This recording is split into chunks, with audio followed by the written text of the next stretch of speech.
Well, welcome to Broadway Buzz. I'm Joe Gary, and I'm delighted to welcome you to Jersey Boys. Now, this is a show that has everything.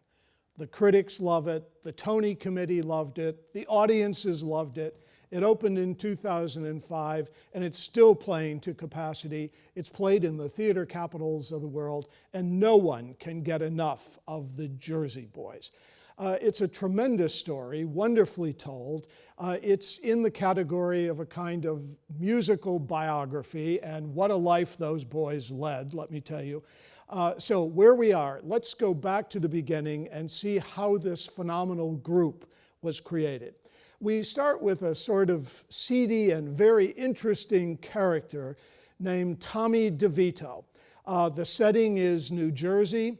And Tommy DeVito in the 1950s put together a trio.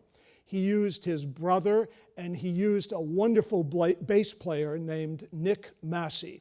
Now, Nick Massey had this incredible musical gift of hearing extraordinary and unique harmonies. So from the very beginning, when this group was absolutely unknown, they had these incredible harmonies that would, sort of be embedded in your head and you couldn't forget them. So this was the beginning of the group. It would go through many different incarnations. The first thing that would happen is Tommy's brother Nick ended up being arrested, so it was very difficult to find gigs in prison. So they very quickly had to look for another person. And they started hearing stories about this young kid that had an incredible voice. He would rename himself Frankie Valli. And of course, when they heard him, they went ballistic, because this was a boy that had a very wide vocal range, but beyond that, he had this extraordinary falsetto.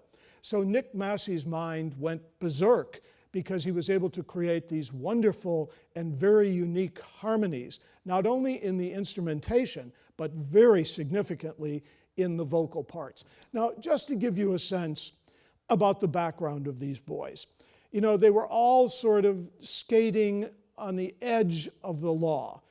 They were growing up in a town where the mafia was king.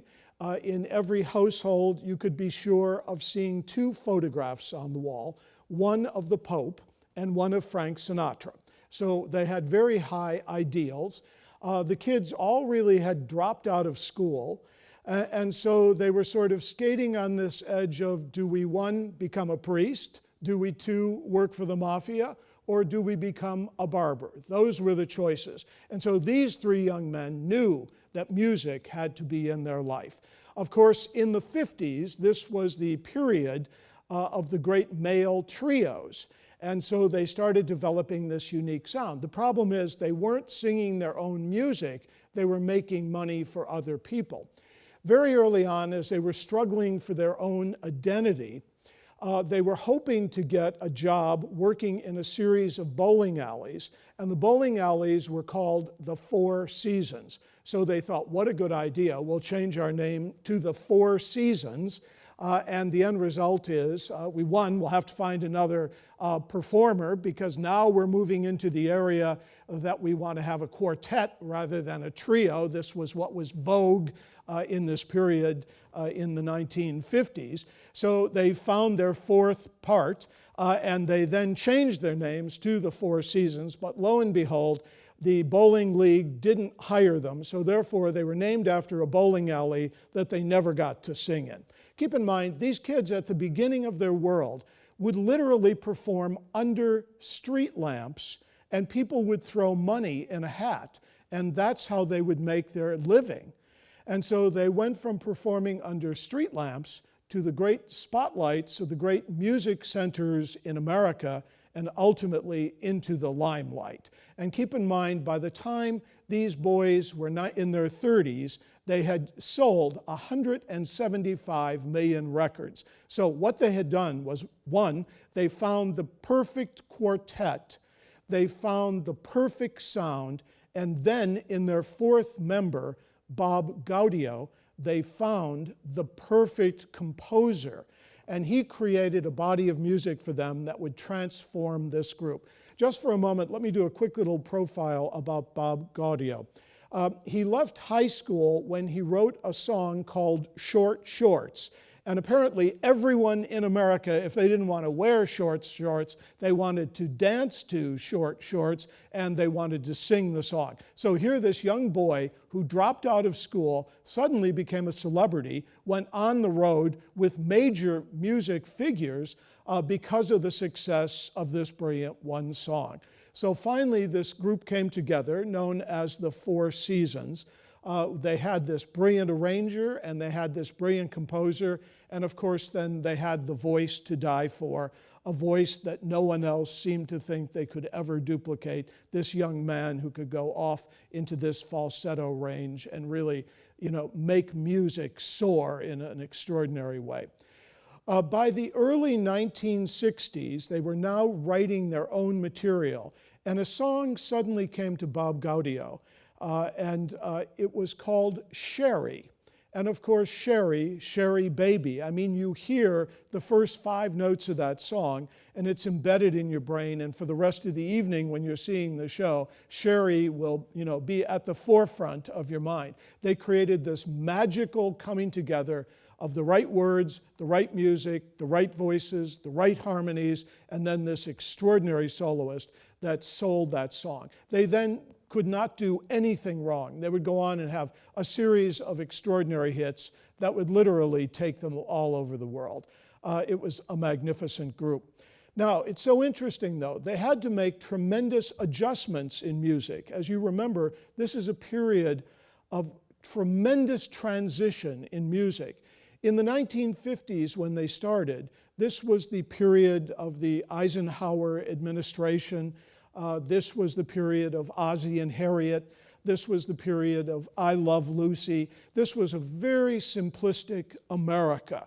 And so they wrote for that America. They had a very blue-collar mentality in what they wrote about. And they were really driving their songs for middle America. But of course, as you know, as we moved into the 1960s, everything changed. And this is the explosion of rock music. This is the coming of the Beatles. This is the coming of the Beach Boys. Everything would change in music. Music would become enormously political. Music would become very anti-establishment. And so somehow the Four Seasons had to find a way of blending into this extraordinary and explosive world that was really very unlike their world.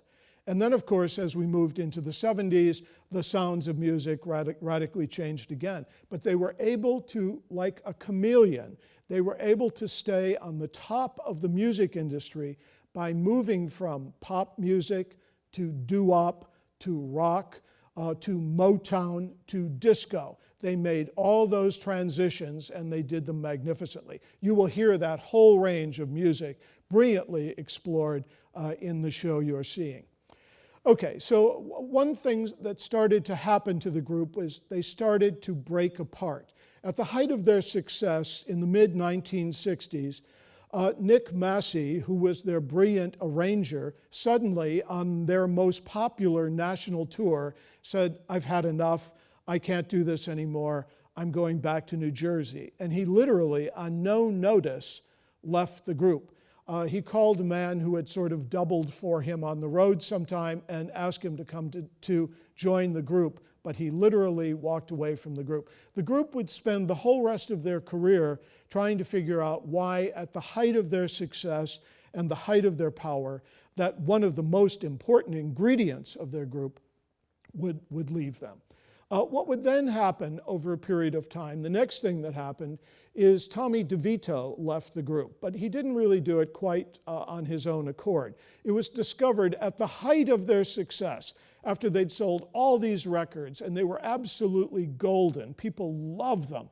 They discovered that nobody had been paying taxes. What a silly thing to think about when you're being a star on the road. But nevertheless, Tommy DeVito was in charge of the business aspects of the show. What you have to know about Tommy DeVito as a character is he probably liked gambling more than he liked music. And so all of those extra funds that he kept to pay for expenses were either gambled away or certainly not sent to the government where they belonged. So finally, Bob Gaudio and our star, Frankie Valli, would decide that they would buy out Tommy DeVito, which they did, and he left the group. Those two men then, in the mid-60s, at the height of this phenomenal success, where everything they did was turning to gold, did not go to lawyers to work out an arrangement. They simply shook hands. They called it a New Jersey contract. And keep in mind, all right up to the present, even including the astronomical royalties that they're receiving from the musical, it is all based on the 50-50 handshake that they agreed on in the mid-60s. And there's never been a discussion about money with these two men. Ironically, then, what would ultimately happen is Bob Gaudio decided that he wanted to leave the group because he wanted to spend more time composing, and of course life on the road is extremely strenuous and extremely difficult. And so this left then Frankie Valli to come up with 4 other singers and continue the legacy of the 4 seasons. That basically is their story. And it's again this touching story of boys who have no education, who really invented themselves. They really defied the music industry. They didn't really go to major publishers. They did everything on their own. They presented their own records. They were very, very smart in what they did. But what happened when they finished in the 1970s, they literally just sort of disappeared, and everyone forgot about the 4 seasons. And they didn't have someone, a very powerful New York agent who was promoting documentaries or reissues of those famous and greatly loved albums. They just sort of went into eclipse. Frankie Valli continued, to do performances in Las Vegas, and he was always a drawing card. But the phenomenal substance they had as artists really sort of was eclipsed, and they were lost. And they, in some ways, were really sort of considered dinosaurs by this period. Now, let us then fast forward to what happened. Bob Gaudio, in 2003, decided that there should be a Broadway musical based on the work of the 4 seasons. And of course, he controlled the catalog and the songs, and he started to shop around in New York to see if anyone was interested. For a moment, let me go back and fill you in on what happened with a genre that we call the jukebox musical. The phrase jukebox musical literally means that we take a catalog of music from a composer or from a group, and we present it in some kind of theatrical musical theater format. Of course, the first great success was Mamma Mia. And of course, they took the music of ABBA, and what they did was they didn't do a life story about ABBA. They created an original and unique and touching and charming story that used the ABBA music. That formula was so brilliantly successful that Mamma Mia is still playing on Broadway, and it is one of the most beloved musicals ever. But critics were always very leery about this idea of taking music that was written for another source, like popular music for a group, for example, and sort of reinventing it as a Broadway musical. So they were very cynical about the nobility, really, of the jukebox musical. And so what happened was we had a series of tremendous failures. There was a piece done on the Beach Boys, disaster. There was a piece done on Bob Dylan, disaster. There was a piece done on John Lennon, disaster. There was a piece done on Elvis Presley, disaster. So nobody was touching the jukebox musical. Directors didn't want to have anything to do with it because the critics made it feel like it was second class. Actors didn't want to be associated with what is now a whole string of shows that were failing. So Bob Gaudio really had a tough job in this environment to try and sell his jukebox musical. We know today, with Priscilla, Queen of the Desert, and the endless array of shows, like, a large number of shows that keep that tradition, and now they're very accepted, and it's a major part of the Broadway musical. But in that period, it was a very difficult time. One of the things Bob Gaudio did, he went to the Dodgers group, a producing group. Now, they had had a series of failures, and so they needed to have a big success, but it was also very difficult for them to raise money because their track record wasn't great at this point.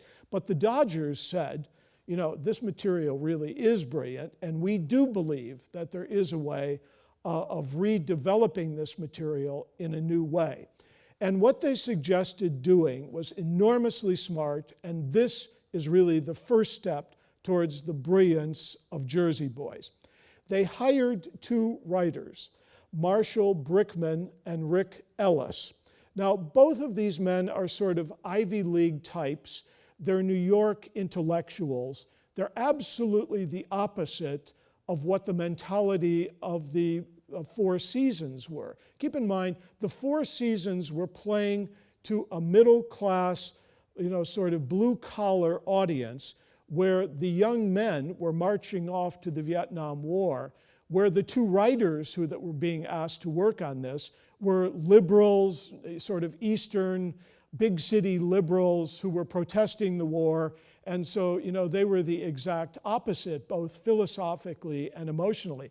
And it's so interesting that taking Marshall Brickman and Rick Ellis and having them structure a story about blue-collar singers was really a very big stretch, but it was brilliant because they brought to it a tremendous kind of objectivity. Now, let me just give you a quick profile about these two men. Marshall Brickman was really most famous for winning an Academy Award. He worked with Woody Allen on several major movies, but he won the Academy Award for Annie Hall. He also went on to do other pieces with him. So he was a very distinguished, sort of very urban, cynical writer. And so whether you look at Manhattan or Sleeper or Annie Hall, you see that the texture of his work was really unlike the texture of the songs that he was going to finally write about and the group that he would write about. But the thing that made him such a brilliant choice, aside from the fact that number one, he's enormously intelligent, number two, he's very gifted as a writer, but number three, for many years, Marshall Brickman worked on The Tonight Show. And of course, his job was to get people on stage quickly, get them off quickly, have very brief commentary. As you know, the attention span late at night on television is enormously short. And so he was able to write in this very sort of cryptic way where you felt like you understood someone immediately or you understood what was being discussed on the late night talk show because of the way he would set up all this material. So he turned out to be the perfect choice for setting up a really complicated story in the musical. And then on the other hand, Rick Ellis also had a very interesting background. Number one, for years he had worked in New York selling Broadway musicals. He worked on the PR side, and he would create images for the musical. He would create graphics for the musical. He would create one-line descriptions of the musical. So again, he worked in this kind of commercial shorthand that was perfect. Also, he had tried his luck, and very successfully, with a play called Double Double, which was sort of a murder mystery that was very successful. So these two men, one, working together, and then working with very offbeat material for them, turned out to be the perfect chemistry that we needed. They created a storyline about the Four Seasons, and it was clear then that this show was going to be a musical biography using the jukebox formula of using the body of songs from the Four Seasons.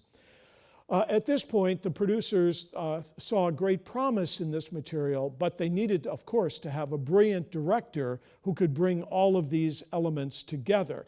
Again, especially in a jukebox musical, you have to have a director who has a very strong, clear production vision so that all of these pieces will come together, taking music that was written in another time, in another place, for different purposes, and putting it in a story, in this case, the musical biography of the group, and making it all coherent and organic. And they came up with the name Des McAnuff, and of course, it was the perfect choice. He had worked for the Dodgers during the golden age of the Dodgers' success in New York. Des McAnuff had directed the brilliant The Who's Tommy, and he also directed Mark Twain's Big River. These were two very unique shows.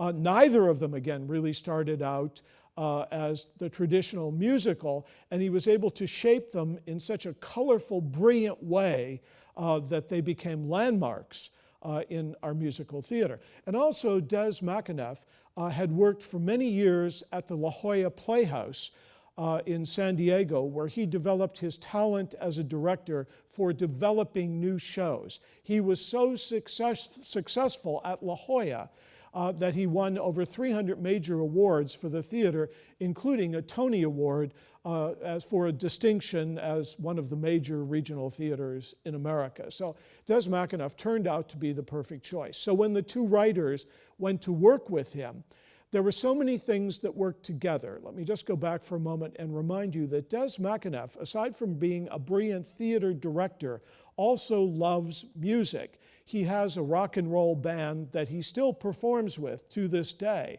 So he has a sensitivity about where cutting edge music is and how to use music in a theatrical way. He experimented with that so brilliantly in Tommy, and then it would come to life in the most powerful way in Jersey Boys. But also Marshall Brickman had a big background in music. He was in the instrumental group that wrote that brilliant score for Deliverance.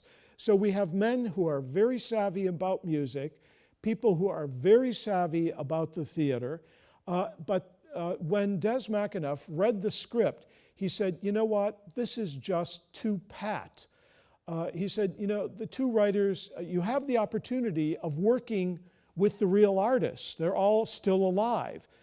Nick Massey would die in the process of the show finding its way to Broadway. But the four men were available, and were available for long discussions on their view of the material.